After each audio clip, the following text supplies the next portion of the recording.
Bismillahirrahmanirrahim. Alhamdulillahi Rabbil Alameen. Wassalatu wassalam ala Rasulullah wa ala alihi wa sahbihi ajma'in. Amma ba'd.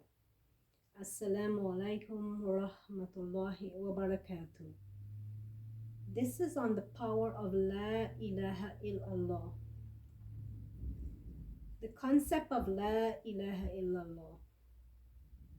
La ilaha illallah means there is no God but God. It is the testimony of faith for all of mankind. That merely means let no other thing be worshipped as God other than God. Allah Azawajal perfected the creations, brought them into existence, and sealed their perfections with La ilaha illallah. When we understand who Allah subhanahu wa ta'ala is and say the testimony from our hearts, genuinely, continuously, and with full conviction, it purifies our hearts from any sort of rust or disbelief, and it beautifies our appearances. As for one who understands and incorporates it into his or her life, for such a person, Jannah al-Firdaus awaits him or her in the Akhirah. There are 7 conditions for La ilaha illallah that we can gain. 1. Knowledge of knowing the truth. 2. Certainty without a doubt. 3. Submission to what these words imply. 4. Following that which is indicated. 5.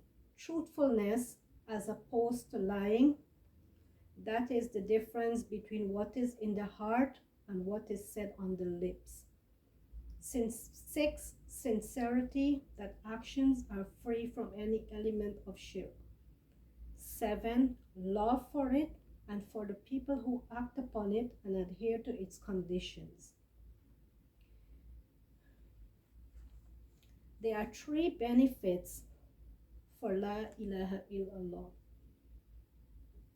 And these are forgiveness of sins, acceptance of du'as, and freedom from Jahannam.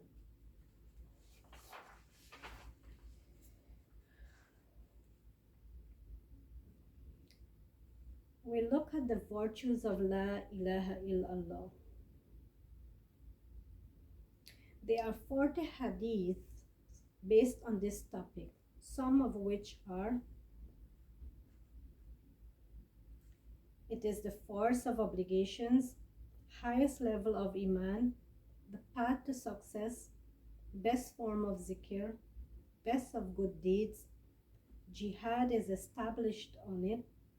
It opens the doors of Jannah to the extent that it reaches the throne of Allah Azawajal. Expiation of sins.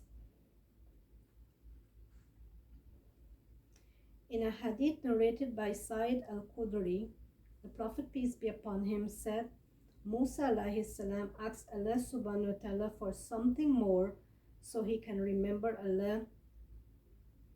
He wanted something special from Allah the Most High.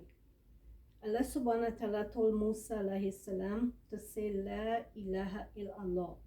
Musa asked, O Rab, didn't all the prophets before me was giving that? Allah the Most High said, O Musa, if the 7 heavens and the 7 earths and all that they contain was placed on one side of the scale and La ilaha illallah was placed on the other end, the latter would outweigh the former. Abu Hurairah radiallahu anhu narrated that Nabi sallallahu alayhi wasallam said, recite La ilaha illallah abundantly before you are unable to recite it, before old age or death comes upon you.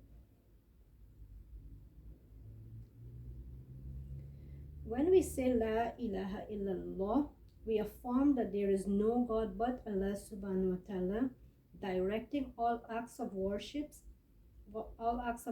intention, and thoughts to Allah alone.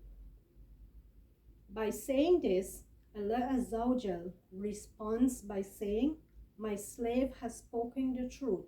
There is no one worthy of worship except me. It is something that is so easy, yet it can be neglected. It is something that is very huge on the scale and massive in the eyes of Allah subhanahu wa ta'ala.